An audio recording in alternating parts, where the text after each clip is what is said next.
Bon, mais salut tout le monde. Alors moi, vous me connaissez, c'est Maël, interne en médecine et coach sportif, et je suis accompagné de... Katie Walter, donc je suis diététicienne nutritionniste en hospitalier et en libéral. En libéral, je suis spécialisée sur la prise en charge des femmes atteintes de troubles hormonaux et de troubles de la fertilité, donc comme le SOPK, l'endométriose, le SPM. Donc aujourd'hui, on va parler dans un premier temps un peu des phases de cycle. On va faire un rappel, déjà, premièrement, pour savoir comment ça fonctionne. Ça sera utile, je pense, aux hommes, donc restez les gars, je vous assure, c'est utile. Et ensuite, on verra comment gérer à la fois le sport, donc ça c'est plutôt du coup mon expertise, et la nutrition.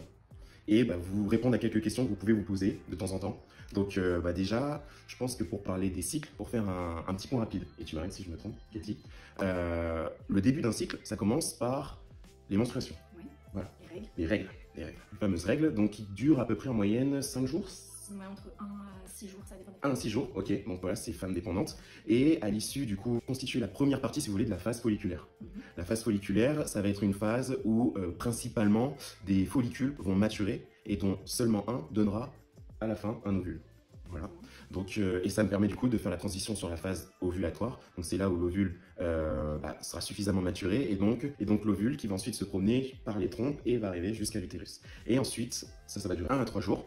Et ensuite viendra la phase lutéale. Donc c'est une phase, si vous voulez, où il y aura d'abord une ascension d'hormones, puis une chute. On va en reparler de cette chute parce que elle est responsable de pas mal de symptômes.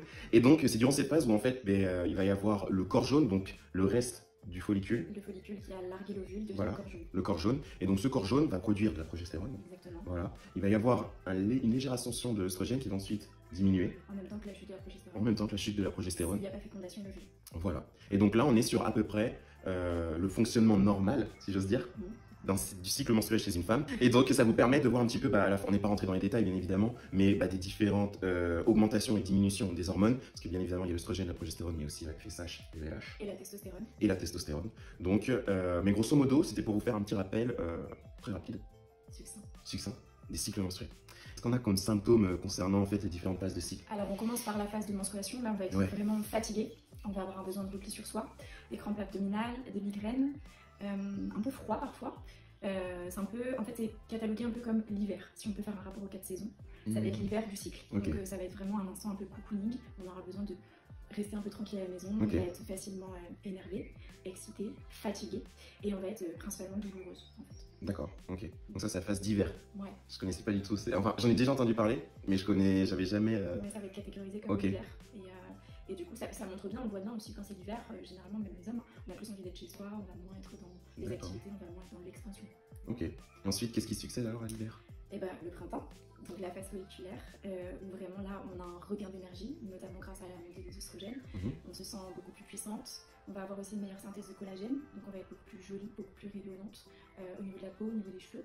On va avoir un sentiment aussi de confiance en soi. On va trouver les gens plus beaux et on va se trouver plus belles. Ah ouais? Ouais. Ah ouais. Principalement fait pour créer en fait. Pour retenir les gars, faut retenir. Et on a aussi de la testostérone qui commence à être synthétisée, donc on va avoir une plus forte libido et un peu comme une envie, un besoin de séduction qui ne sera pas forcément conscient.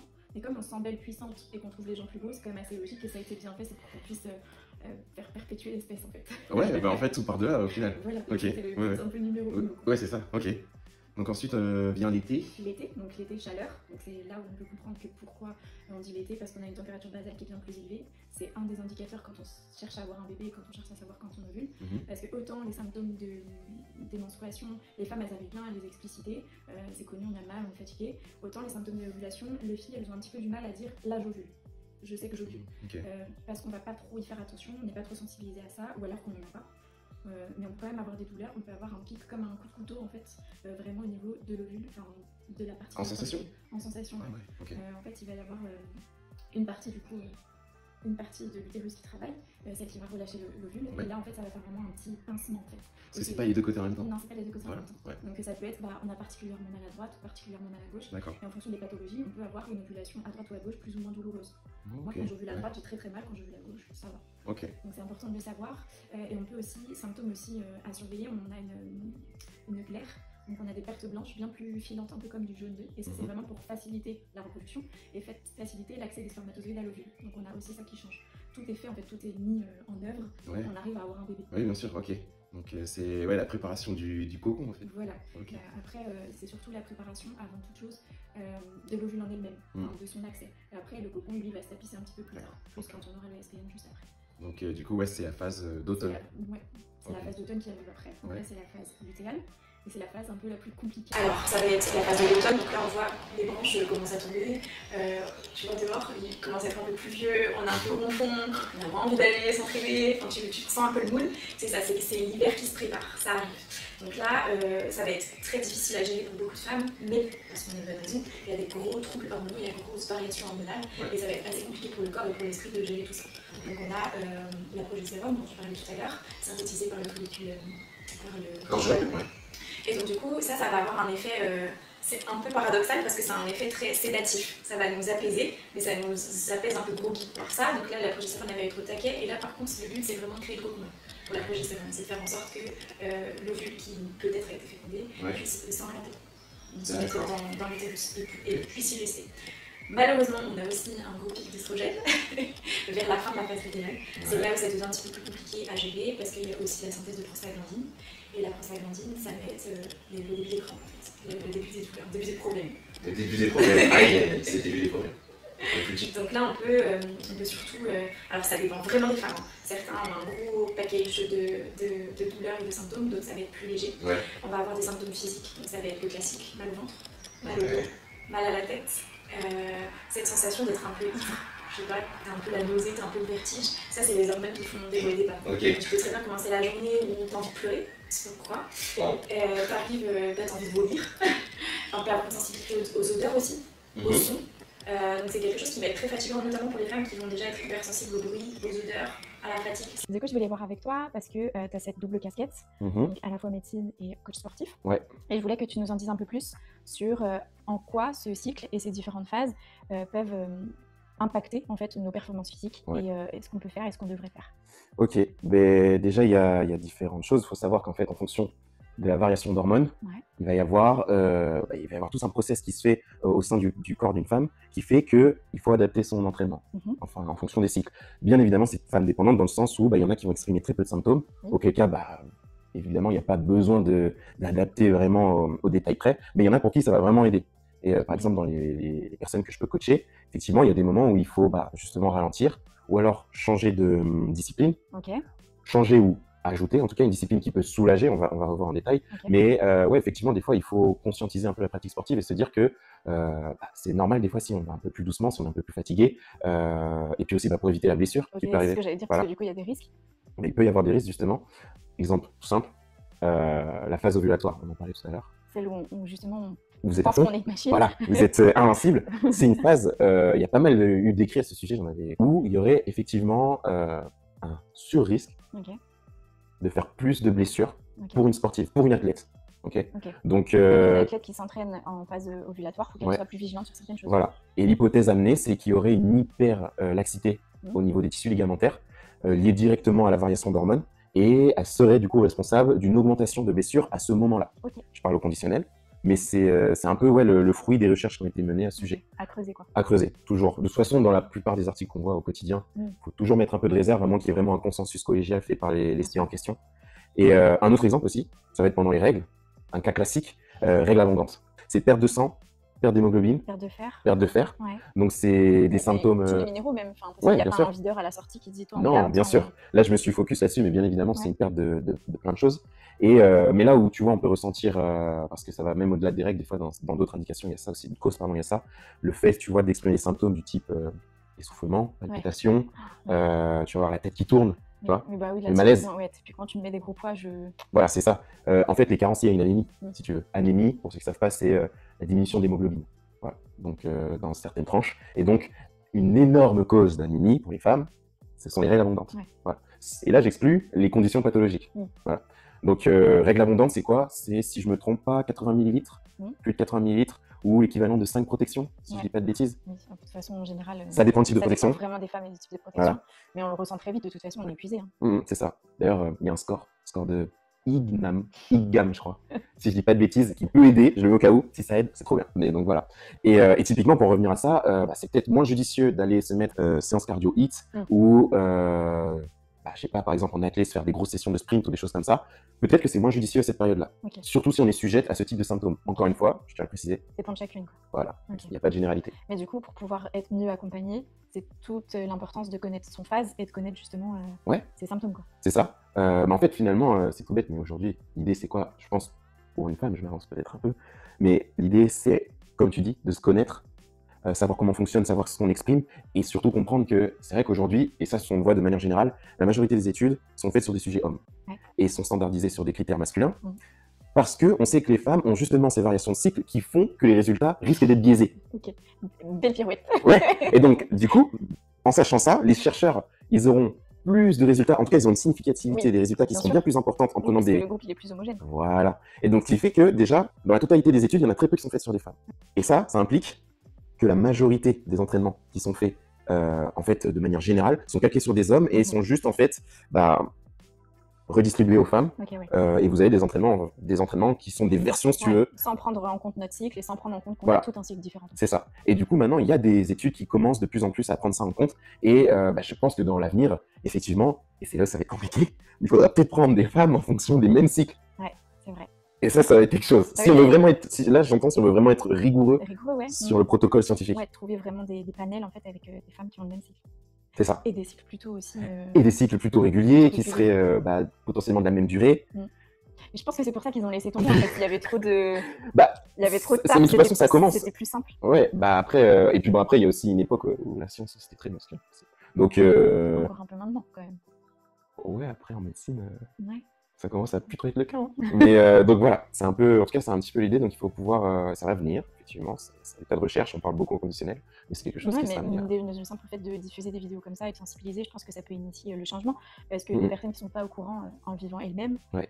si elles ne sont pas en demande aussi, il faut créer la demande aussi. Ah, c'est clair, ouais, c'est clair. Quand tu n'es pas au courant, que tu as ce besoin, tu Ouais, vas non, pas mais demander. t'as totalement raison. Ouais. Et du coup, est-ce que tu pourrais nous dire quelle phase justement serait, enfin, dans quel sport serait les plus judicieux en fonction des phases? Ouais. Typiquement, j'ai mes règles, qu'est-ce que je peux faire pour continuer à m'entraîner, tout en gardant en tête que c'est normal de décélérer Mhm. et d'avoir une bienveillance envers soi. Ouais. Mais je veux quand même m'entraîner, je veux quand même être actif, parce que c'est quand même important d'être actif pendant que tu as tes règles. Oui, en excluant toutes les pathologies qui Ouais. contre-indiquent le sport, bien évidemment, il ne faut pas supprimer. Ouais.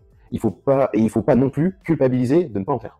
La complexité justement où tu as envie de faire, tu as envie de continuer, Mhm. mais tu n'as pas forcément les capacités ni même les cartes, tu vois. Ouais, c'est clair. Donc, Non, genre, ouais. en soi, qu'est-ce que je peux faire? Je sais que je dois en faire moins, mais qu'est-ce que je fais? Typiquement, si on parle de la phase des règles, déjà, il faut évaluer à peu près si c'est abondant ou pas, et s'il y a des symptômes associés, et s'il y a un impact dans le quotidien.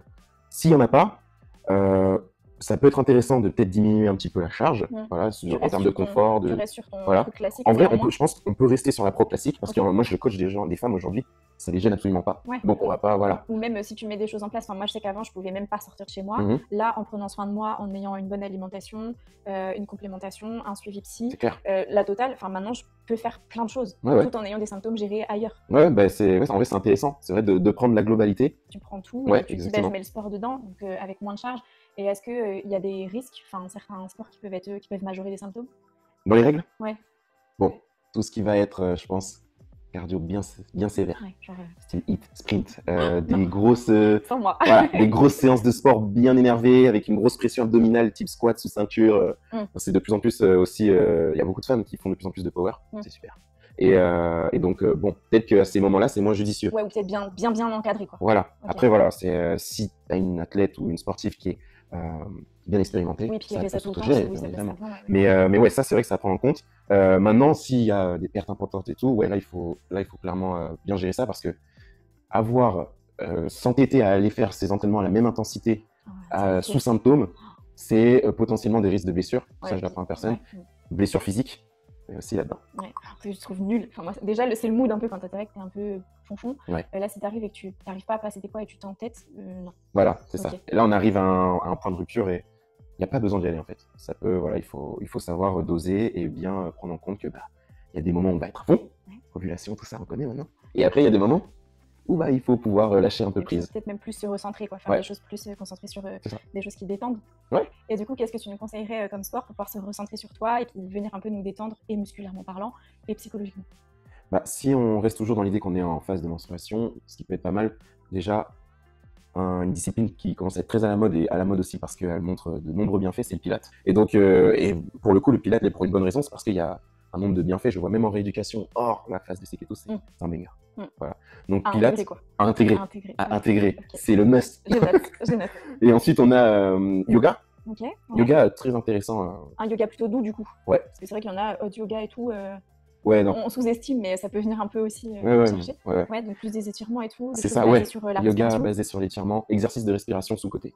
Ouais. Sous-côté de fou. Non, mais ça, c'est tout le long du cycle en plus, je trouve. Ouais, bah, en vrai, ça serait normalement pour tout le monde et tout le temps. Voilà. On devrait nous apprendre ça à l'école, je pense. Ouais, genre, mais bon, moi-même, j'ai conscience du game changer que c'est, mais je le fais pas. Donc, faut trouver le temps. Je pense que on devrait se créer, nous les femmes, encore plus des petites routines spécifiques à chaque cycle. Je pense clairement. Je pense que ça ferait du bien. Et au-delà du fait de venir se détendre, je pense que ça peut aussi maximiser, tu sais, l'afflux sanguin, venir un peu très oxygéné.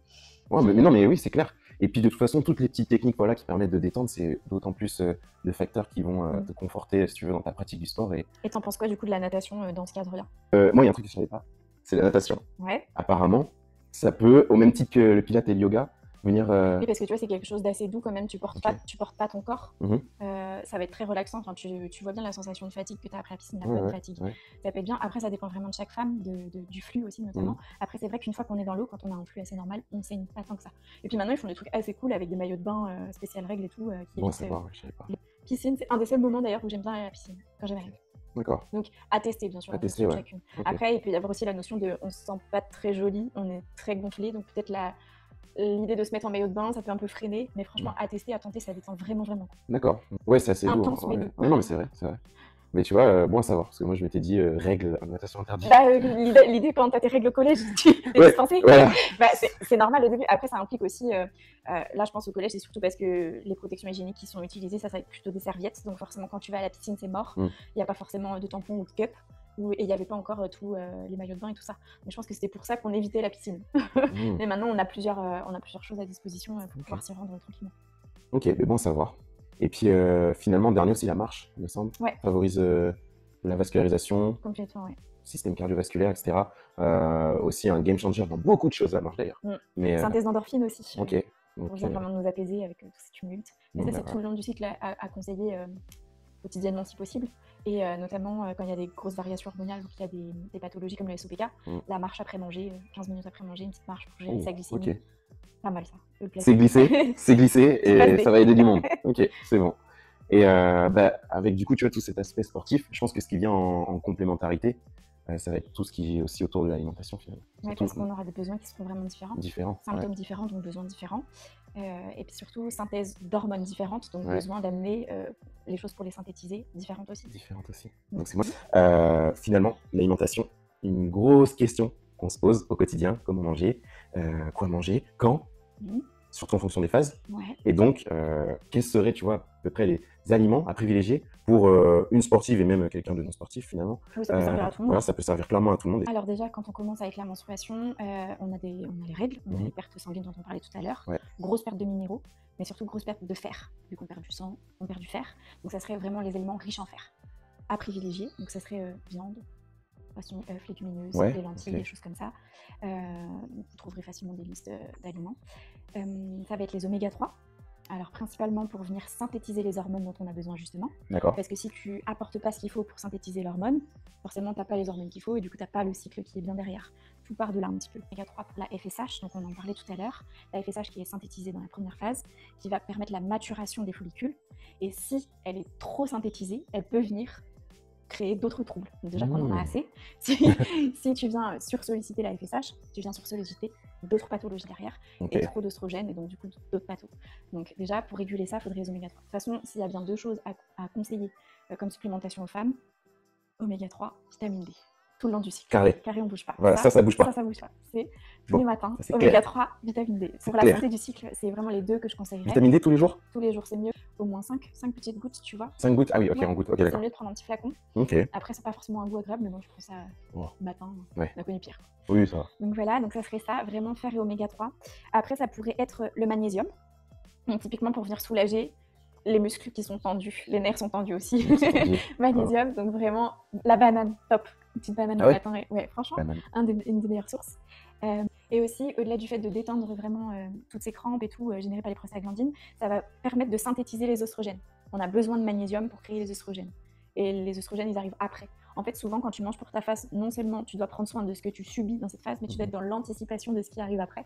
Et plus tu vas apporter ce qu'il faut avant, moins tu seras le fameux prévenir, c'est mieux que guérir, quoi. Prévenir, c'est mieux que guérir. Voilà, donc là, faut... c'est pour toi. Merci, on prend les conseils. Et du coup, ça serait vraiment magnésium, fer, oméga 3. Et le dernier petit truc, ça va être le zinc, vraiment pour son effet anti-inflammatoire. Vraiment pour calmer l'inflammation, parce que c'est le symptôme majeur du SPM et des règles, l'inflammation. Donc ça serait le zinc. Et là, dans ça, tu le trouves surtout, ça va être viande et produits de la mer, essentiellement. Après, il y a plein d'autres petites choses, tu vois, que tu peux trouver, mais ça va être les 2 grosses familles. En ce qui concerne la phase qui suit, donc la phase folliculaire, on aura encore ce besoin en fer et en oméga 3, parce que c'est un peu, tu vois, la même phase, enfin, elles se suivent, il y a un peu les mêmes besoins. La seule différence, c'est qu'on aura besoin de plus d'énergie, besoin de plus de glucides complexes. Donc là, ça va être vraiment dans les légumineuses, vraiment, tu sais, les féculents, style riz et tout ça, les complets, des choses comme ça, qui tiennent au cœur. Et du coup, il y aura un besoin aussi important de protéines. Parce que les protéines, elles vont participer à la construction des follicules. Donc si tu n'apportes pas la brique, tu ne peux pas construire le mur. Tu vois. Donc si tu n'apportes pas les protéines, les follicules, elles ne seront pas tip-top. Et du coup, ton ovulation, elle ne sera pas carrée derrière. C'est pas un peu négligé les protéines? Surnégligé, surtout chez les femmes. Protéines, c'est à tous les repas. Petit déjeuner, dîner et collation. Protéines. Je rigole pas avec ça. Toi non plus pour les muscles, mais ça va être plus pour la structure. Non, la protéine, on rigole pas. Vraiment la structure, parce qu'au-delà du muscle, il y a des protéines dans quasi toutes les cellules. C'est omniprésent. C'est vraiment les briques en fait. Oui, c'est omniprésent. Ça va être les briques qui vont se voir, mais pas toutes les briques invisibles dont tu as besoin pour bien fonctionner. Oui, ça sert dans plein d'autres systèmes. La phase folliculaire, c'est là où il y aura un besoin plus élevé en protéines. D'accord. Donc voilà, pour ces raisons-là. Et aussi, gros conseil de consommer de la B6. C'est pas forcément qu'il y aura un rôle en particulier à jouer, mais en fait, on est très souvent carencé à ce moment-là en vitamine B6. Les études montrent que phase folliculaire égale carence en B6. Donc en général, ça se trouve surtout dans les pistaches, dans le thon, dans le saumon, la banane, le poulet. Vous remarquerez que c'est quand même des aliments qui apportent les choses dont j'ai dit tout à l'heure. Oui, c'est souvent les mêmes aliments qui apportent pas mal de choses. Donc, c'est facile casse-tête. Une fois que tu as compris de quoi tu as besoin et de quels aliments, tu vois, poulet, typiquement, ça va te ramener tes protéines. Et la pomme de terre, ça va te ramener tes glucides complexes dont on parlait tout à l'heure. Donc, c'est quand même assez bien fait. Tu as des aliments qui t'amènent un petit peu tout. Et une fois que tu as réussi à trouver les aliments cibles, tu te crées des recettes. Et il faut vraiment pas hésiter à avoir 4 petits books de recettes et en disant voilà, telle phase c'est plutôt telle recette. Et là tu sors de la prise de tête et de la charge mentale. Pas mal ça. En te disant voilà, c'est plus ces aliments là, lesquels j'aime, lesquels vont bien ensemble et quelles recettes je peux sortir derrière. Donc tu conseillerais finalement de faire une sorte de petit e-book, c'est ça? Et d'avoir en fait des modèles en fonction des 4 cycles. Complètement, des idées petit-déj, des idées déjeuner, des idées salades et des idées d'encas et tu changes en fonction de ton cycle. C'est pas mal ça. C'est pas mal, du coup je l'ai créé, j'ai créé un e-book avec des recettes en fonction des Et on le trouve où le e-book? Sur mon site. Très bien. Eh bien, le site sera en description de la vidéo. Voilà, c'est passé. Quand on est en phase ovulatoire, donc on va avoir encore besoin du zinc, mais cette fois-ci pour venir vraiment aider à l'ovulation. Qu'on ait envie d'avoir un bébé ou pas, avoir une bonne ovulation, c'est primordial parce que ça régit un peu tout ton cycle. Donc c'est pas je veux pas de bébé, je squeeze les conseils. Voilà, donc le zinc, l'iode aussi. Donc l'iode, c'est connu, tu vois, pour aller venir soutenir les hormones thyroïdiennes.